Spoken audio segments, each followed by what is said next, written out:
Thanks for listening to Baxie's Musical Podcast, where a 40-year radio veteran who looks and sounds almost exactly like me talks to Hall of Famers, up-and-comers, legends, producers, journalists, record executives, and more to talk about music and the amazing stories behind it all. If you like what you hear today, be sure to subscribe to it, like it, rate it, follow it, share the hell out of it. You can also follow us on Instagram, TikTok, and Facebook for regular updates about upcoming guests. Today, we're brought to you by Metro Chrysler Dodge Jeep and Ram at Chicopee. Be sure to stop by their state-of-the-art dealership next to BJ's and Big Y on Memorial Drive, or stop by their website at metrojeep.com and make it Metro. And then drive home in your new Metro Chrysler Dodge Jeep Ram today. It's Baxie's Musical Podcast.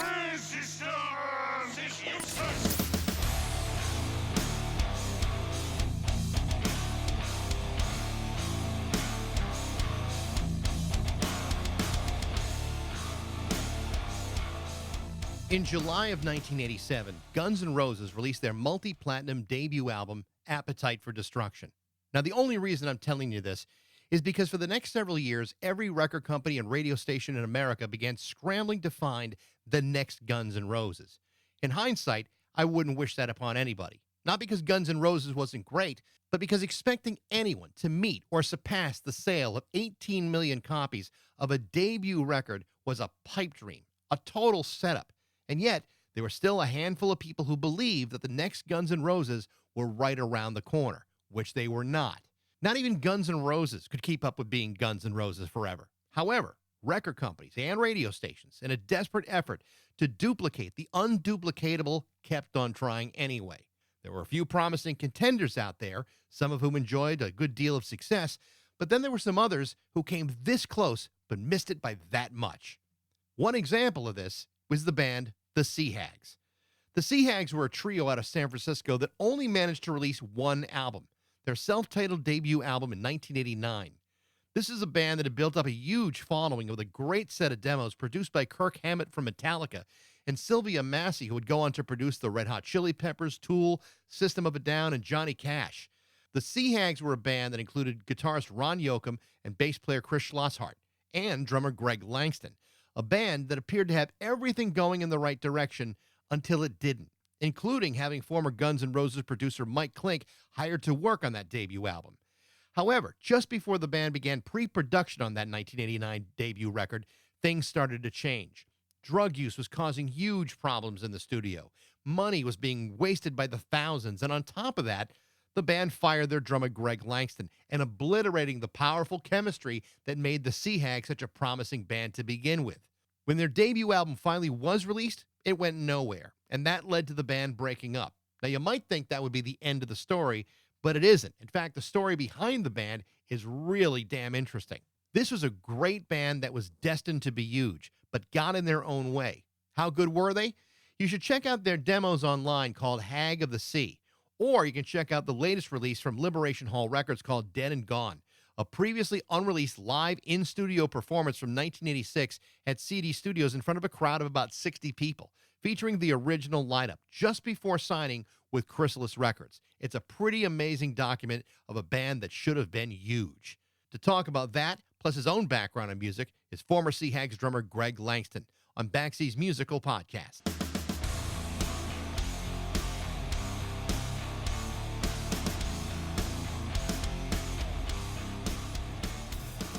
I'm really glad to have you here today because this is not the first Liberation Hall release that I've covered on this podcast. In fact, about 2 years ago, I interviewed Hugh Patterson from No Alternative, and we talked about the Live from Mabuhay Gardens session that came out from 1980, and I think you played on that one, if I'm not mistaken. Oh yeah, as a matter of fact, I helped put that one together. I didn't, and then in typical Hugh fashion, he didn't even tell me that you interviewed him. So that's funny. Yeah. Well, that's okay. We're slowing down a little bit because of my schedule and because elderly parents and things like that. But we've done 2 really good shows this year so far. And No Alternative's probably going to be doing, a few more in the future. But I think the approach with that is going to be more when we're matched up with some appropriate old school punk bands, so that uh, we get a little bit more of a crowd Yeah. sometimes. Yeah, I have to say, I've really enjoyed what Liberation Hall has been doing. Releasing these lost performances. Some shows that had never ever seen the light of day, and from just from an historical documentation of some of these bands, like No Alternative would be a perfectly good example. Not enough people would know who they were, but yet they were a really important band in San Francisco. And now this is like I think it's at least your second Liberation Hall release. What are your thoughts about what they're doing and the kind of exposure they're giving, some of these older bands? Oh boy, do I have an opinion on that. So, if you were around the punk scene from, 1977, 78, I really started to get into it right when it was starting. And a lot of the groups that were playing back then in the city, I'm mostly familiar with the ones that were in the city or in Los Angeles. To me, these were big bands. And you've got your LA groups like the Plugs and the Controllers and the Bags, and you can go on and on with that. But to me, these were big bands. And in the Bay Area, you had Versus. Nobody thinks about Versus anymore. The Victims were really popular. The Offs, the Mutants, and lots of other ones. And the group I play with now, the Sleepers. Sleepers AD is what we call it now. And a lot of these groups were just top names that could draw a lot of people. But what happens now is you get younger folks that grew up in a different era, maybe the late 80s, maybe the 90s, maybe the 2000s. They don't know any of these groups. And they might have seen the name on a poster or something, or but they're into what they were into in the groups that were playing in that era when they were going out to the clubs. So I think that what Liberation Hall is doing is really helpful to that, the older scenes. They put out record by the Contractions recently, and Kathy Peck had a little birthday get together, and I got to play at it, and the Contractions actually played a few songs, and that's pretty cool. I think with Liberation Hall, they're even getting some of these groups to even maybe perform again, or at least think about it. It's interesting because like at least with the like with Mabuhay Gardens, I mean they were recording these shows, and a lot of the bands that were performing there may not even realized that those performances were being recorded. And when you were like playing with No Alternative, did you realize that that was something that they were doing back then, or were you surprised to know they even existed? I was, and a lot of those came from the sound man at the time, and a lot of that stuff is just pure gold because now people can record things pretty easily. But Terry Hammer recorded a heck of a lot of stuff, and it's really, really impressive at what Terry Hammer did. Terry passed away, I guess, a couple of years ago, which was a real shame because he was really instrumental in sharing that stuff. He had this whole body of work, and he was really, really generous. He didn't just hang on to it and say, "Oh, look what I've got in the closet here. Ha ha ha! This is worth a lot of money." No, he didn't do that. A long time ago, I mean, years ago, he had two No Alternative recordings, and he sent them to me, um, which is absolutely fantastic. And one of them that we did at the Keystone, I don't really want anyone to ever hear because there's a lot of mistakes in it. Things are a little bit different back then too. And looking back on things, there was this whole different vibe about the scene, and there was a sense of freedom where you could do what you wanted. And part of that was getting loaded and boozing it up and everything. And uh, so there's a couple of recordings that seem a little bit more embarrassing than others, just because we didn't play as well. Yeah. But on the other hand, some of those recordings are even better because we were just in a frame of mind where everything just flowed so well. I think some of those recordings with all the bumps and bruises that were going on at the time, and you're right. I mean, there's a lot of instances where maybe the substances actually enhanced what the performers were doing in those on those tapes. I think it's really interesting to hear because I mean, I grew up with listening to live records like everybody else, and I know that there's production tricks that were done to salvage certain songs. But these recordings, I mean, I think are really reflective of what a lot of these bands are truly all about. No Alternative is a perfectly good example. The Mutants, another good example. A band that, people who may never have seen play live, or, songs that just had never had an official release. It's so important to kind of see that, to see, where this music comes from, and where the scene develops as a result of just the bands we're talking about. Well, you bring up a good point there. I was actually looking at a list of somebody's top 100 punk songs from I don't know, between 78 and 80 or something, and it was mostly UK groups. But then there were four Dead Kennedys songs on that list, and it gets you thinking that Dead Kennedys were just another band. I mean, they were a really good one, and they became a headliner really fast. But there were a lot of groups, the Offs and the Mutants, and all of these groups were pretty top. Negative Trend, now people look at old punk and they think of the Avengers and Flipper and the Dead Kennedys, who are all great. But there's a lot of groups that were right at that same level that have sort of come down a little bit. The Offs were a top band. The Mutants were a top band. And by the way, I am playing drums for the Mutants in their last shows. And I don't want to say last shows, but everybody's getting a little Right. older. So every show that happens could be the last one. And if Dave, the original drummer, wants to come out from the East Coast for a club show, it's better than me doing it, but I'm happy to do it. So I've been doing that for about 4 years.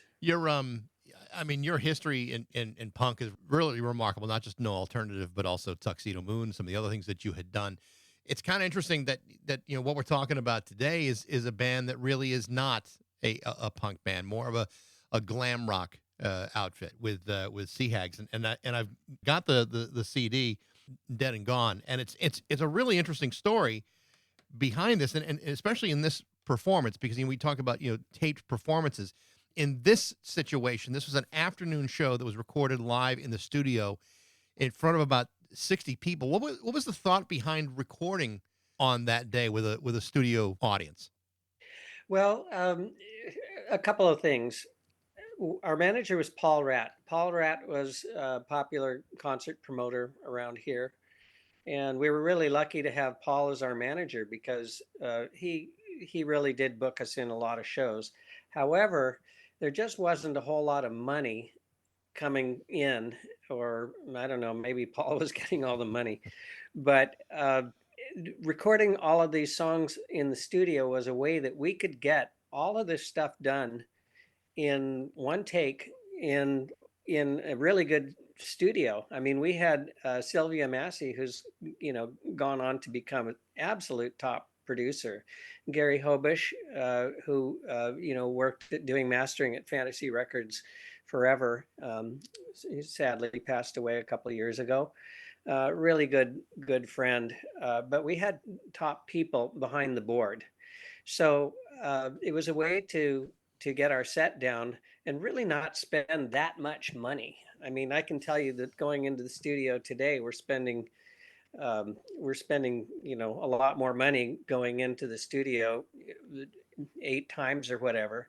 We went in one time and we knocked it out. Paul realized that we were pretty much at the top of our game right around that time. We were doing quite a few shows a month. At that point, we were going down to Los Angeles maybe once or twice a month. And I think by that time we'd gone up up the coast to Portland, Seattle, and Vancouver. But it was all around that time when we were playing a lot, and we were really, really comfortable playing with each other. And I think that to get a good performance, you just have to feel comfortable. There's times when I'm playing and there's some little tricky little thing that happens and you kind of tense up about things. But it was never that way with the Sea Hags, especially at that point when we'd been playing together so much. So anyway, that was kind of the plan behind that, was to get a lot of songs done quickly, and we did. A pretty good performance too. Was there any thought of releasing it back then, or was that not really part of this at that point? Well, Paul Rat was kind of all about demo tapes and things, and he would release little snippets of this on little handmade cassettes and things. Not the full show. A couple of these songs, people have heard them before because they'd come out on just a little local cassette or something. But as the group got to be more popular, we kind of outgrew his management, and the management that took us over had a much bigger vision for the whole thing. So a lot of the old demo tapes, they got pushed in the back, and we ended up doing a number of more demo tapes. And then later on it was shopping for the big record labels, and there was interest, which Yeah. was pretty cool. So yeah, no, we recorded it at Dave Denny's studio as doing like a practice album for the Chrysalis album. So nobody's heard any of that stuff, but Right. there's still some studio recordings out there. So after all this time had passed, and because you're talking, 40 some odd years or so, where did the tapes come from? How did this reemerge after all this time? Well, I'm kind of an archivist. So at a certain point, probably 15 years ago, I went through all of my cassettes that I had, and a lot of them were on really good cassettes. And I transferred all of that stuff to digital. So I probably have 300 recordings of groups that I played with that I transferred from cassette to digital, and then at least you've got a digital copy of everything. And that's where we are. A lot of this stuff didn't really get into the studio. I'm glad that when I was able to hand this stuff off to Liberation Hall, that we got some mastering done on it. And it's a different era here. We didn't have digital recording back then. But after all is said and done, even though it may have been on a cassette recording, it does sound awful good considering the source that it came from. Well, the sets came right from the studio. This is not a third or fourth generation. This is right from the studio and then transferred to my CDs. So yeah, it's pretty good. I mean, there's always a little more you can do in the mastering process, and really that's up to who's in the back there. Anyway, I'm pretty happy with the way it came out, and Liberation Hall has been super supportive, and they've set me up with interviews, and it's really nice to have a team behind a project. So if Liberation Hall, if you're listening, I probably have more stuff you like. Good. So the Sea Hags have actually got a really interesting backstory. I mean, you featured Ron Yoakum on guitar, Chris Schlosshart on bass. By the time you joined them, you had already had quite a resume built up. Like I said, No Alternative, Tuxedomoon, Fade to Black, bunch of other bands that you had been in. How did you wind up joining these guys? What was the conversation like to say, hey, why don't you stop doing that punk stuff and join us for a while? Oh, that's an easy question, because I here's a little bit of background. I had been playing with a group called Beast, which had Brian Gregory from the Cramps in it, and uh, Brian, the Cramps were absolutely huge in the early '80s. So Sure.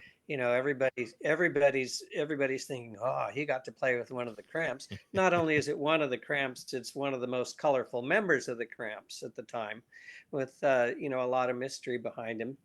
Well, that group broke up in England, in London, or I came back. I needed to finish up a last semester at SF State and get a degree.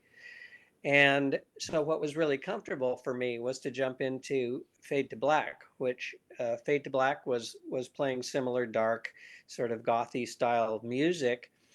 And it also had two of my best friends in it, Jeff Reese, who was the bass player from No Alternative, and his wife Paulette.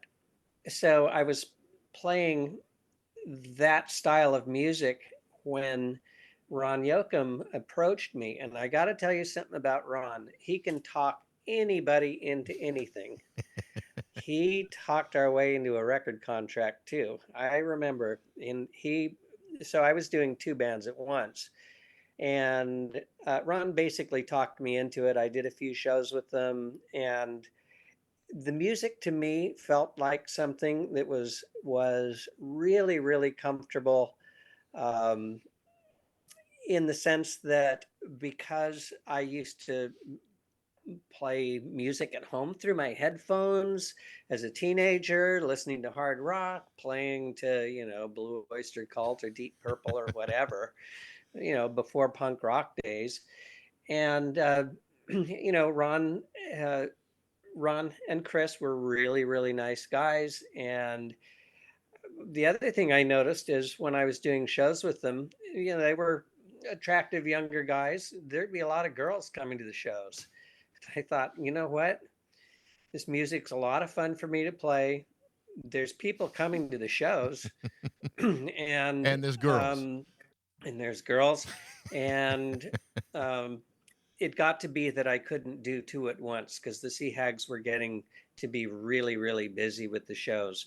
And I had to, Fade to Black was right at that time looking to um, swap out singers. And I thought, I'm going to stay up until they can get a new singer and help them out. And then I remember being in the rehearsal studio and saying I have to leave the band. And oh my gosh, it was so hard talking to your good friends. Everybody practically started crying, and that was kind of tough. I But bet. that's how I joined. That's how the start of the Sea Hags really started with me, and was Ron basically being extremely charming and saying you got to stay with this. There's obviously a pretty good chemistry that built up between the three of you. I was just listening to the Hag of the Sea EP on YouTube from 1986, and it's like remarkably good for demos. And one of the notable things about it, it was just co-produced not only by Siliva Masse, who you mentioned before, but also Kirk Hammet from Metallica. How did you get involved with like Kirk Hammett?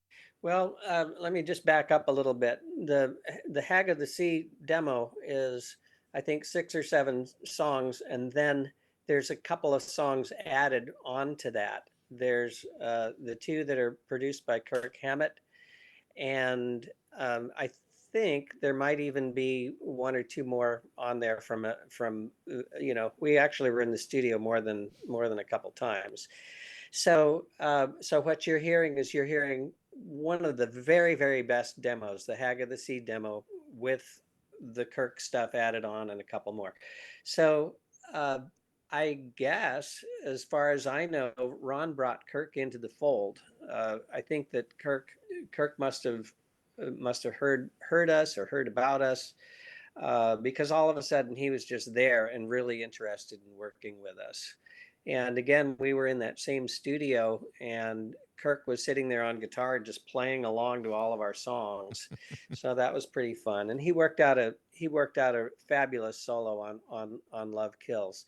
When we were doing our recordings, he was sitting there at the board with Sylvia, and they were just working together.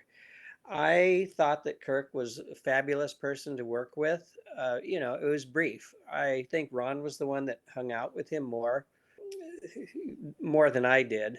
But I didn't really know him. I mean, I'm not a starstruck person, and I'm also not a metal person. The Sea Hags at that time, people might lump them in with the glam rock, but that's not really at all what we were. It's like Metallica's not a glam rock band either. We would play with some of those bands that were associated with that, but we played with everybody. Yeah. And I think that that's something that gets lost with with the passage of time. If you ever look at the Sea Hags in Wikipedia, it's completely wrong. And, I don't care. I mean, it says we were a Seattle band. We're never a Seattle band. I think based on the time and what's going on in the world, I think people get lumped into stuff just because no one knows how to market them or present them in any other way. So yeah, I wouldn't be surprised if everyone's talking about Seattle and glam bands or whatever. Well, I actually really liked playing with, groups like Soundgarden and Red Cross and we played with a few of those bands. I didn't really care so much about playing with the really, what they call hair metal, Right. with Faster Pussycat and LA Guns and such. That really wasn't my thing, but I really liked playing with the more post-punk bands, or like I say, we played with pretty much everybody. I heard this really interesting story. Talk about Metallica. Apparently, at one point, and correct me if I got this wrong. At one point, James Hetfield and Lars Ulrich came to you and said, "Hey, could you teach us a little bit about punk music? We just don't know that much about it." And you introduced them to a lot of that stuff that may have eventually gone on to their Garage Days EP in '87. Is that story somewhat accurate? Somewhat, but the members you're talking about are a little bit different. It was actually Kirk that asked me to make a cassette of this stuff. But James and Lars were actually at my house one night after we played. They played at a huge show in Oakland at Henry J. Kaiser Center, and then they came to our little show in Alameda. And I remember being up there on stage and just seeing the four guys in Metallica after they'd come back from their big show, just sitting there watching us. And, Lars was actually impressed with my drumming, which is a great compliment because, I don't think of myself on the same kind of level as Lars at all. But they came to my house and we had a very late drunken night. And they were listening to my records all night. And I eventually needed to tell them to go home. And I had to work the next day and everything. It was a big mess. But the next morning I found out they'd broken my toilet. So there you go. So I made a cassette for Kirk. Okay. And the cassette for Kirk, I just was very thoughtful about it and put a lot of my favorite punk songs and funny punk songs and un-PC punk songs. And Do you remember what was on the cassette? well, no, but I do remember that they didn't know punk stuff. Of course, I didn't really know metal stuff too. I mean, I learned more about Budgie and groups like that when that Garage Day EP came out. But when the Garage Days Revisited came out as a double record, there was a song on there called "So What," and that was by the Anti-Nowhere League. It's a very, very un-PC song, but that's exactly the sort of funny stuff that I was into back then. Well, they recorded that song, and I have no proof of this, but because I made that cassette and I know that they were listening to it when they were driving around in their van touring and everything, all of a sudden that song, they recorded it and put it out on Garage Days Revisited, the expanded version. So Yeah. in my mind, that's how they knew about that. In other words, they'd be nothing without you. No, they'd probably be bigger without me. It's so funny because I started in radio in the mid '80s, '85, '86, and I remember at the time that record companies were like so hot to find the next Guns N' Roses, and the Sea Hags were like one of those bands that kind of fit into this sphere, and there were tons of bands that were always, oh, this is the next Guns N' Roses. Well, that might be one of the worst things you could ever bestow on a band, is to be the next anything, especially Guns N' Roses. But the Sea Hags were certainly a band that were heading in a certain trajectory. You talk about all the shows you're doing. You're talking about all the audiences are growing, and there's all this interest from record companies. Certainly, as a member of this band and being there at the time, you had to kind of see this feeding frenzy starting to happen as bands were getting signed left and right, whether they were ready for it or not. Was that your experience back then? Oh, I think so. If you think about a group like Guns N' Roses, you have one group that is kind of the picked. There, it has to do with marketing and such. There are a lot of groups that were probably just as good as Guns N' Roses.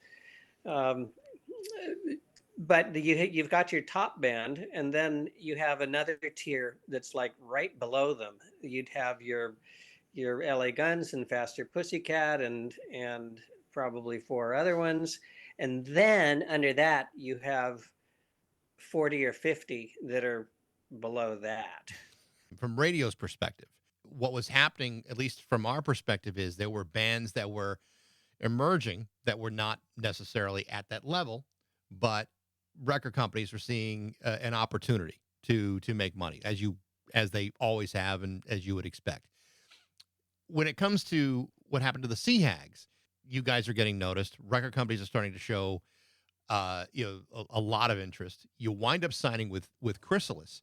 Did you, at some point, get the sense that Chrysalis had a larger plan for the Sea Hags, or were you just kind of being swept up in the moment of all of that? Oh, I was completely swept up in the moment of all of that.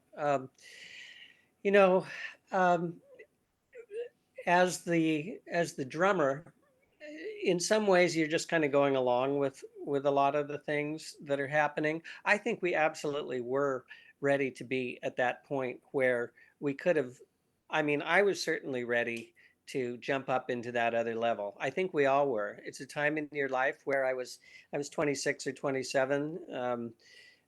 Ron and Chris were a little bit younger, and it looked to me like this was a real chance to, follow a dream. So I absolutely think that like I say, I was a little bit swept up in it, and I didn't really expect that behind the scenes, Chrysalis might have their own ideas of how to reshape things. But there's a lot of money being thrown around, and Chrysalis wants to protect their interests. And so you get these people somewhere behind the scenes in a boardroom and saying, well, how can we make this group better and everything? And they really messed with the chemistry of the group, and they brought in a couple more people. And I did meet Adam, the drummer. I've never met the guitar player. But they switched things around a little bit. They thought that they needed another drummer. They didn't think that I could play my parts quickly or as accurately enough. And I got sent home, and that was a really crushing moment for me. And I didn't really want to. I didn't even really want to listen to the record when it came out. But they seemed to do well. They're also Everything happened at a time where Ron and Chris were really getting a little bit more serious about getting into drugs rather than their songwriting. One of the things that was happening when we were performing was we'd have this songwriting would just happen. Brilliant songs would just come hard and fast.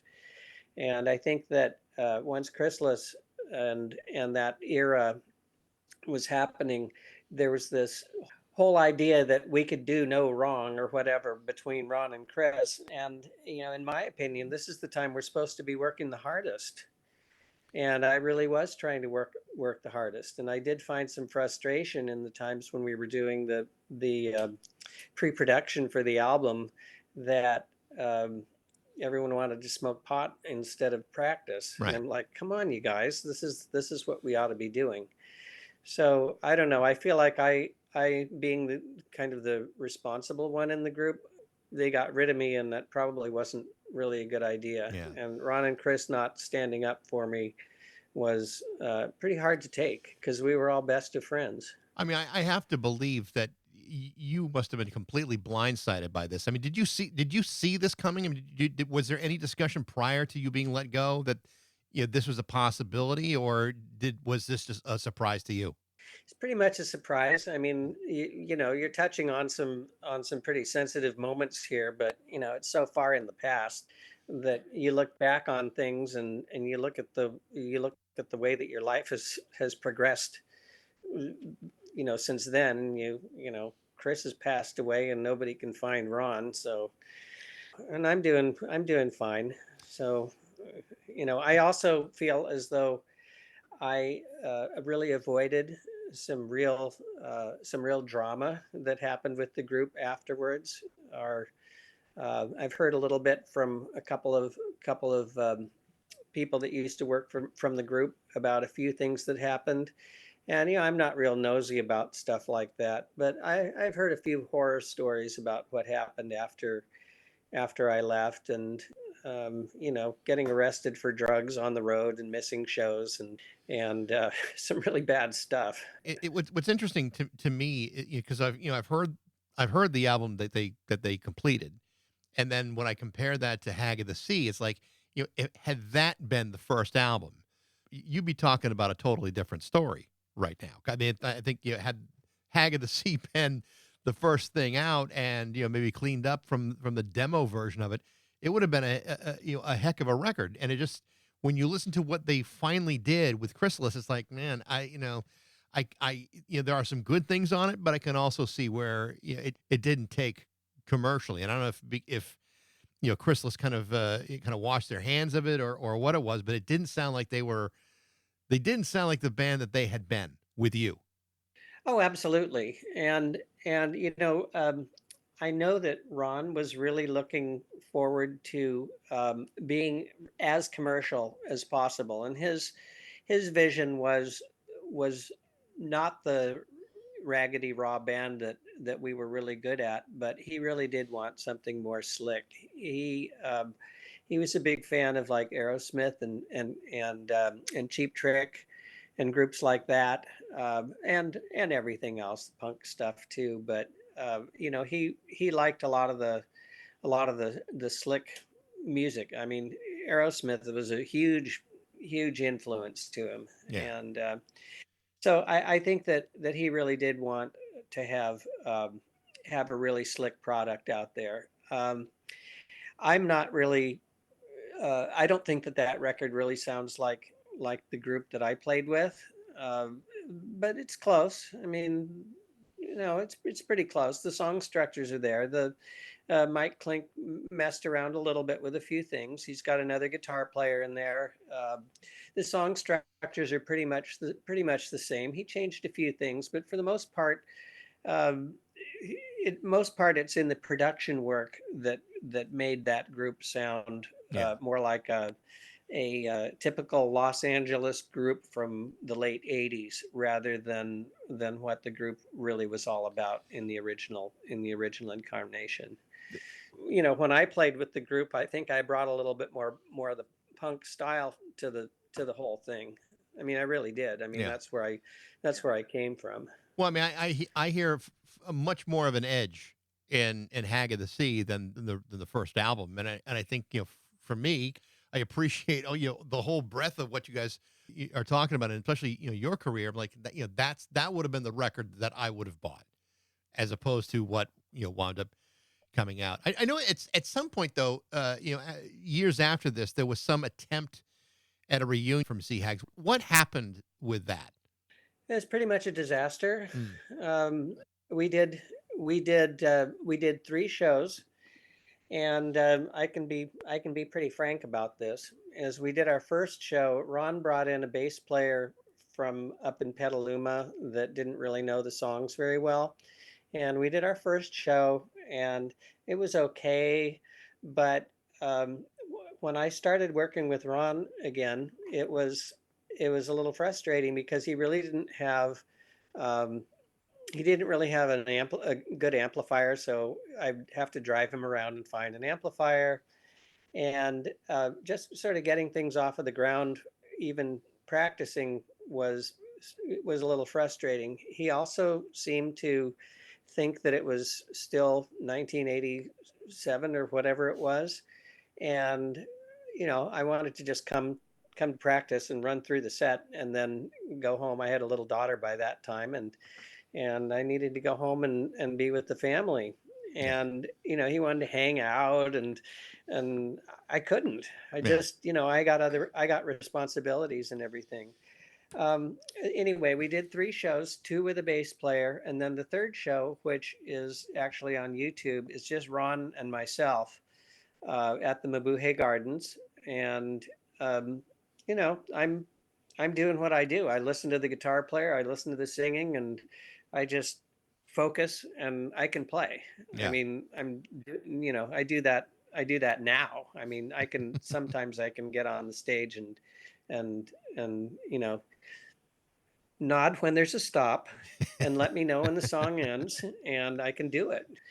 Um, so we didn't really get a whole lot of practice, and there were 2 different bass players because the first one just said, "I'm out of here. I'm not going to do this."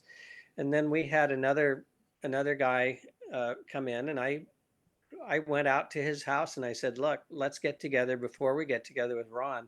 Go through all the songs, and then we'll be ready when we get to practice with Ron." Well, we tried that too, and it got to be super frustrating. So I wasn't really that happy with that little reunion. Right. If Ron would get himself together and we can get a bass player and knock out these songs, I would do it again. Yeah. I think, but it really depends on everybody's state of mind at the time. In So in light of that, and to go back and listen to these tapes and have them, released, knowing where that band had come from and where it was going and where it eventually ended, I have to believe there's some pretty bittersweet feelings about this. On one hand, you have to be incredibly proud of what you guys did accomplish, but on the other hand, it's like, it didn't end the way I don't think anybody really expected or wanted it to. But yet, when you listen to these when you listen to this performance, listen to the show, it's like, this is a hell of a band and had a hell of a lot of promise. And I mean, I don't, I'm sure there is some bittersweet feelings about it, but now that it's out and people can hear it, what is your feeling today about the Sea Hags and their music? yeah, this just comes at a time when I'm really looking forward to the projects that I'm working on right now. Yeah, Um, I'm proud of the fact that this has come out, um, and I hope it sets the record straight just a little bit. But I'm really more concentrated on moving forward and the groups that I play with now, and that's sort of where my head is at. And I'm not all about Sea Hags, Sea Hags, Sea Hags. Let's all try and have a reunion. Let's sell 1 million of these. Well, I hope it does sell 1 million of these, because I hope it does. yeah, But as time passes, I think a lot of the things that I really wanted to happen when I was younger don't really matter as much anymore to me. I and our audience, we still have some super hardcore fans that I think are going to buy this and are really going to enjoy it. But a lot of people have moved on as well. And because of the age that I'm at right now, um, you get a lot of people that have moved on in their lives. I mean, a lot of people have grown up and gone their own ways and moved on from even music. Um, and that's just always the way that it is. yeah. But I'm still enjoying performing and playing and recording, and I hope I can just keep on doing that as long as I want. But the I don't really have the vision for myself of becoming what the Sea Hags with me could have been. I don't have that now. I'm not looking to become to sign to a major label. I mean, yeah, I mean it could probably won't happen at my age, but uh, you know, um, I'm going out on tour next month and just doing my thing, and it's fun. Well, that's the reason people get into bands in the first place, to have fun.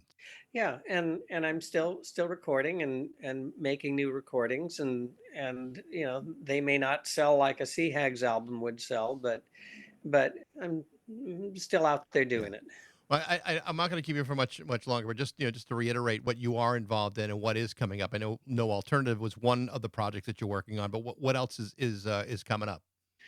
Well, I play with the Sleepers AD, which is the Sleepers songs with the original bass player Paul Draper and Brad Gates, who Brad was involved with the Palo Alto groups as well back then, and Elliot Shannonhouse is the guitar player.